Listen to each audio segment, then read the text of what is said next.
Okay. So good afternoon, everyone. We'd like to tackle the agenda for today. We'll take a few minutes to reintroduce our organization, PARMS, and then we will have an overview of RA 11898 or the EPR Act. Then we will discuss the implementation, and we will also take up the PARMS ZWTN or Zero Waste to Nature, how it became the EPR program of PARMS. Then we'll tackle PARMS portal. Then we will have a Q&A portion. Let's discuss a little about PARMS. PARMS is a non-profit industry organization in the Philippines that aims to address the waste management and create systemic solutions towards marine litter prevention and circular economy by bringing together businesses, non-profits, academic institutions, and the government. Our ambitious vision to reach zero waste to nature by 2030 requires a comprehensive program that increases resource recovery and reduces landfill dependence through stakeholder collaboration across the supply and waste value chain with the government. These are our investing partners who are the driving force behind our mission to achieve zero waste to nature. Their unwavering commitment and visionary approach have set us on this path towards a sustainable future through an effective EPR program. Now, PARMS is committed to continually partner with stakeholder groups, including academia, civil society organizations, to adopt science-based and practical solutions to reduce waste and support global, national, and local efforts to collect and recycle plastic waste.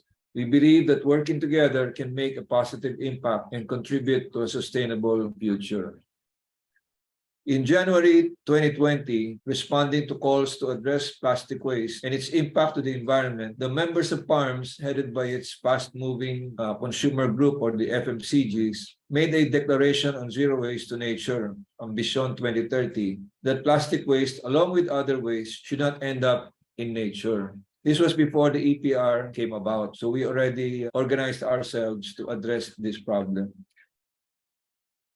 Okay, now the Zero Waste to Nature 2030 Declaration was translated into a roadmap with a comprehensive approach to waste management that emphasizes sustainable and circular practices.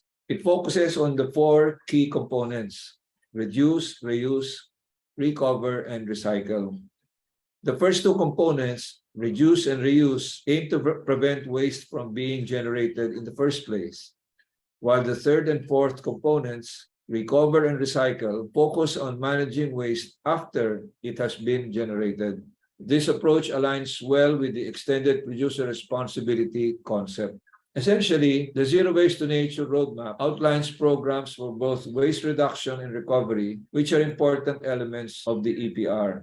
Moving towards a circular economy is not an instant process, but it is important to ensure that what is produced becomes circular over time. By adopting a comprehensive approach to waste management and promoting sustainable consumption and production patterns, we can work towards a more sustainable future for our planet. So we applied the ZWTN study developing the EPR program.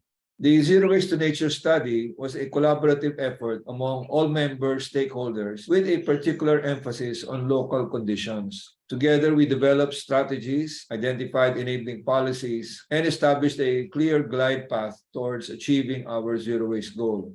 It is also aligned with the Philippine Action Plan for Sustainable Consumption and Production, as well as the National Action Plan for the Prevention, Reduction, and Management of Marine Litter 2021 by DNR.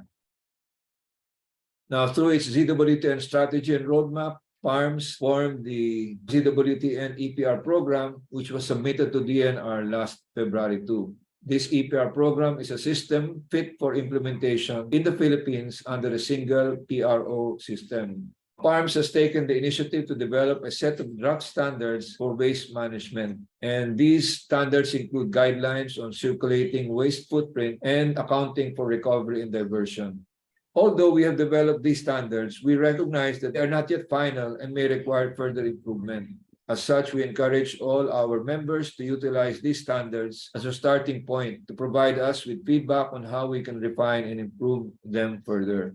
In the meantime, we will continue to use these draft standards until the uniform standards are developed by the DNR. By taking this proactive approach, we hope to contribute to the development of more effective and sustainable waste management practices across the industry. Okay, now I turn you over to my partner Zed to discuss the rest of the agenda. Thank you, Sir Bert.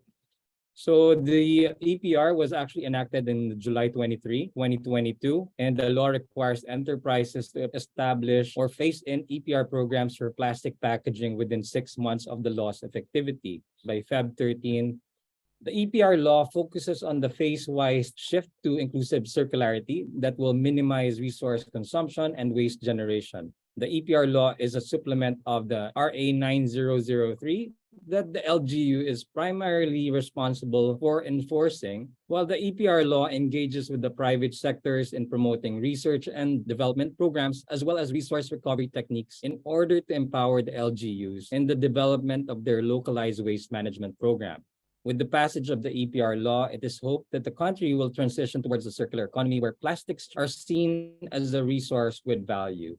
This newly enacted EPR, while not the only solution, is an important enabler to accelerate our transition to circular economy. So who are responsible to implement the EPR?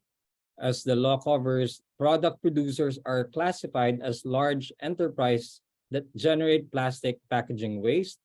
Large enterprises refer to any business entity whose total asset, inclusive those arising from loans, amounts to 100 million but exclusive of land.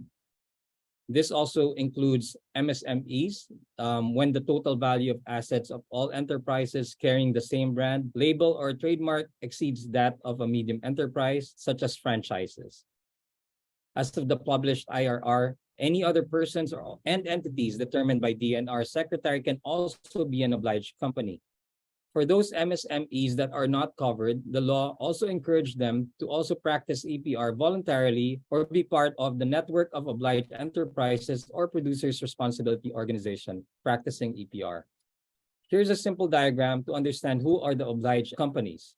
So large brand owners who sell or supply any commodity under a brand or identity using a product it produced or a material supplied to it by another manufacturer or supplier.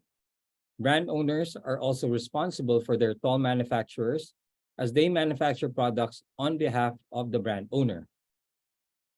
Any large product manufacturer or importer that sells product directly to consumers or supplies a small brand owner. And if a large manufacturer makes a product for a large enterprise that puts their own brand name on it, then the large enterprise will be considered as the obliged enterprise. So basically, the rule of thumb is to follow the brand. According to DNR, there are actually a total of 632 enterprises that already submitted their EPR programs, either as an obliged enterprise or as a collective or through a PRO. This actually only equates to 13% compliance on the submissions of EPR, having 4,531 large enterprises that are stated by DTI. So the mode of compliance are as follows. Obliged enterprise can directly come up with their own EPR program. They can also join other obliged enterprise and form a collective or form a PRO. At the same time, they can also just authorize a PRO to actually do the EPR program for them. The National Framework on Plastic Packaging Waste has two major components with 6 strategies each. These are upstream measures, which are the strategies that are done prior to the products reaching the market, and downstream measures, which are aimed at preventing plastic waste from leaking to the environment. Companies may actually adopt any of these strategies that is applicable in their system. So what are the footprints covered by the EPR law? Basically, plastic packaging that are used to carry, protect, or pack goods for transportation, distribution, and sale are actually included in the EPR.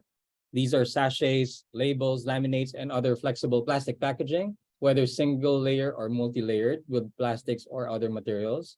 Also, rigid plastic packaging products, whether layered or any other materials, which includes containers for beverages, food, home, personal care, and cosmetic products, including their coverings, caps, or lids, and other necessities or promotional items such as cutlery, plates, drinking straws, or sticks, tarpaulins, signages, or labels.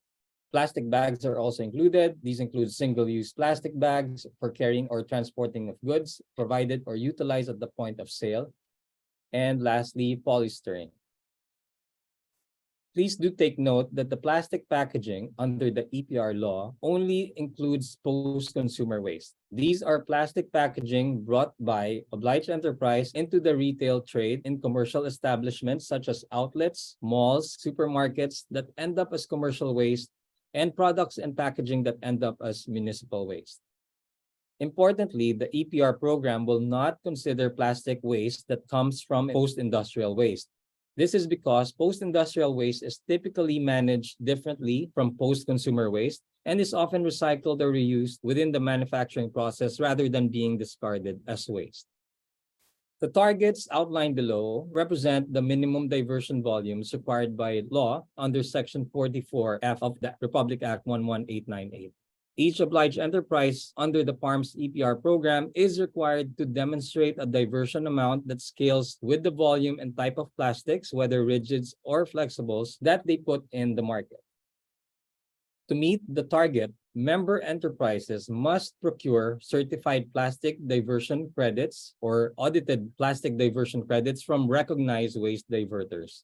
These credits are a way to offset the amount of plastic that an enterprise generates. Rigid credits can only be used to offset rigid plastic waste, while flexible can only be used to offset flexible plastic waste. So to comply with the ECAR, the Environmental Compliance Audit Report, under Section 19 of the EPR IRR, PARMS will provide a consolidated plastic footprint and diversion achievement with the final roster of members covered by the report. All of our members have the option to submit their report through PARMS as their PRO or individually direct to the NEC or the National Ecology Center. So by July 15, 2024, we'll be submitting the footprint of 2022 with 20% diversion target. In 2023, you will need to offset 20% of your audited 2022 plastic footprint with an audited plastic credit. Compliance target for 2023, or the phase-in period, is 20% of self-determined plastic generated footprint. So these are the fines and penalties. It ranges from 5 million to 20 million and even a suspension of business permit. Non-registration is one of actually the offenses under the law, and the Pollution Adjudication Board will now have the jurisdiction for imposing fines and penalties for plastic pollution cases. The EPR Act will be evaluated after 5 years to determine if stricter targets, higher incentives, or phased out of certain single-use plastic packaging is necessary. The NEC will update the list of non-environmentally acceptable products and plastic packaging that should be phased out within a year of activity. However, non-environmentally acceptable products cannot be banned unless alternatives that cost no more than 10% more are available. Any decision to prohibit certain packaging types and products will be based on scientific and economic information, and there will be consultations with affected industries and a public notice and hearing. This is as per RA 9003, Article 4, Section 9. So to illustrate how the EPR program promotes a circular economy, we can refer to this diagram. The process basically starts with an obliged enterprise selling products to consumers, and once these products are consumed, they are collected by waste collectors and diverters. However, it's not enough for the obliged enterprise to simply collect the plastic packaging waste. They must also demonstrate how they will be properly diverted. And to ensure compliance, an independent third-party auditor reviews the entire process, and this diagram showcases the circularity of the program. So based on the ZWTN strategy and roadmap, to achieve the planned increase in recycling capacity by 2030, it is estimated that an infrastructure investment of around 15.1 billion will be required to build new recycling and waste diversion facilities. The operation of these facilities will actually result in the creation of 4,000 new jobs that are environmentally friendly. Furthermore, by imposing extended producers' responsibility fees to finance waste recovery initiatives, an additional 5.2 million of annual income will be generated for the informal waste sector and the barangay MRFs. This revenue will help in supporting waste management efforts and creating employment opportunities for those involved in waste recovery. So now we go to the PARMS ZWTN EPR program, wherein the major players here are actually, of course, the Obliged enterprise, the waste diverters, the third-party auditors, of course, PARMS, and the government, where PARMS is acting as the PRO. So the program requires businesses to report on their plastic waste generation and recovery and to undergo third-party audits to verify their compliance. Once verified, it can be uploaded to our EPR portal. The same goes with the waste diverters. Once verified, they can also put that in the portal. But at the same time, our obliged enterprise can also deal directly with waste diverters outside the portal. By July 2024, on the first year of compliance, we will be submitting our report, consolidated data to the government. But the obliged enterprise can submit their report directly to the government, to NEC. If they are dealing directly with the government, they can, and outside the portal, they can report those to the government as well directly. So most of the companies here, of course, will be dealing with the waste diverters. And it is important to understand the guidelines that these waste diverters have and how they should be operating under the EPR program. There are several processes from waste source to the actual diversion, but how do you determine who is the waste diverter? The waste diverter will be the one who will be selling the credit, which means that they will be the one that will be holding the certificate of diversion. So the certificate of diversion is actually the main unit of verification that will be verified by third-party auditors for the waste diversion credits to be able to be traded. And waste diverters can actually be in the form of an LGU. It can be a waste cooperative, a social enterprise, civil society, church group, even besides recyclers, treaters, or even SLF operators. Plastic neutrality does not end with recovery and collection. Waste diversion methods and products should be indicated as required disclosure. Here are some of the waste diverters that we recognize and we will be working with to make sure that they are compliant with the EPR program. We will actually be having a similar workshop like what we're having now for all waste diverters. And your company will be dealing with them directly. PARMS will also help in trying to bring prices of waste credit as low as possible. With regards to the prices of waste credits, this will definitely vary depending on the waste diverter and their methodologies. So going back to the how to comply with reduction targets. So in order to meet reduction targets, our ZWTN program proposes the following actions: to shift packaging to reusable and recyclable options and document the volumes. Another one is incorporate recycled content when feasible in packaging and document the volumes as well. Another is adopt refilling programs and document the reduction volumes, and supporting IEC programs, which is information, education, and communication, and research and development for sustainable packaging alternatives. And lastly, to apply and adopt labeling standards or apply for a green choice seal. Here are just some of the initiatives of our members with their reduction strategies.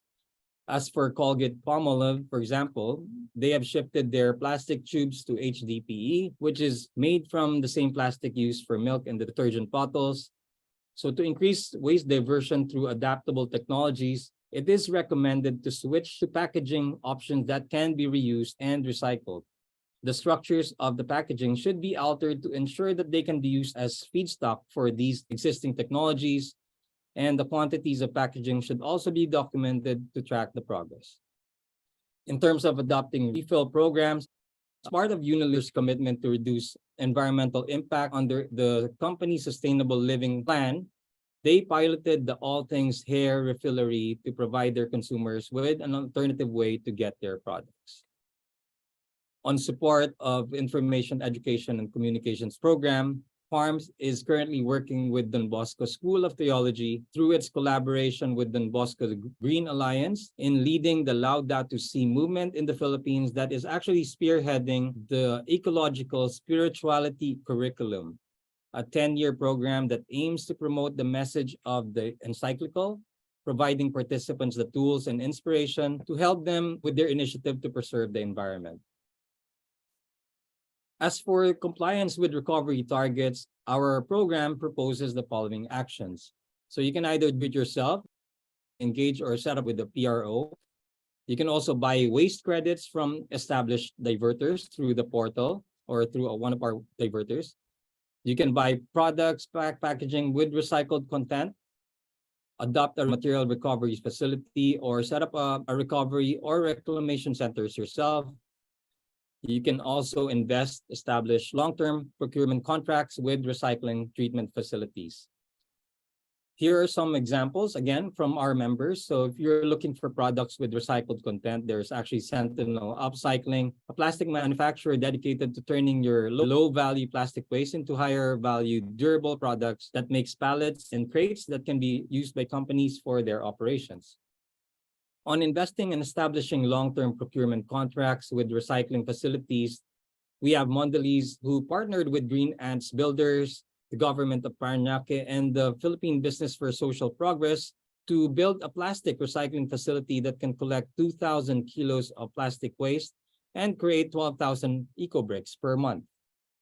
Of course, there's also the joint venture partnership between Coca-Cola and Indorama Ventures that's recognized as the global leader in packaging solutions and green technology. And together they built the first bottle-to-bottle food-grade recycling facility located in General Trias. So now moving to our plastic waste footprint accounting. The plastic footprint and waste diversion accounting standards that we have developed are actually important tools for measuring and managing plastic footprint and waste diversion. The credit system created by these standards can drive investment in waste recovery and diversion activities, further contributing to the circular economy. However, it is important to note that these standards were actually established before the enactment of the EPR law, which means that some of the requirements may not be applicable in certain cases. Consequently, compliance should be determined by what is currently feasible, and entities are encouraged to follow provisions that can be implemented at the moment. We are open to feedback from companies regarding these standards so that we may revise them in a manner that is more appropriate for the industry and then present them to the government for their review.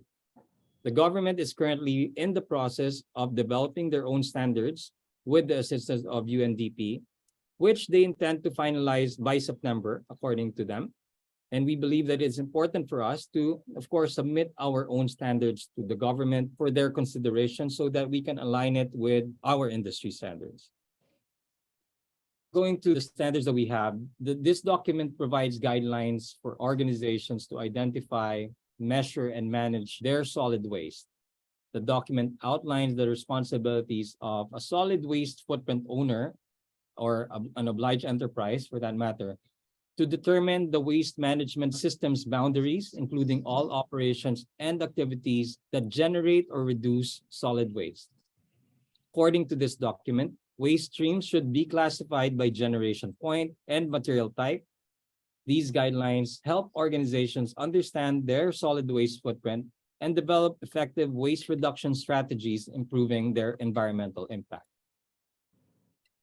It also further explains the process of measuring an organization's solid waste footprint, which includes identifying sources, selecting a methodology, collecting data, and calculating the solid waste generated. So in the standards that we have developed, obliged enterprise need to identify the materials that they will include in their waste management system and categorize them based on where they are generated and what type of material they are.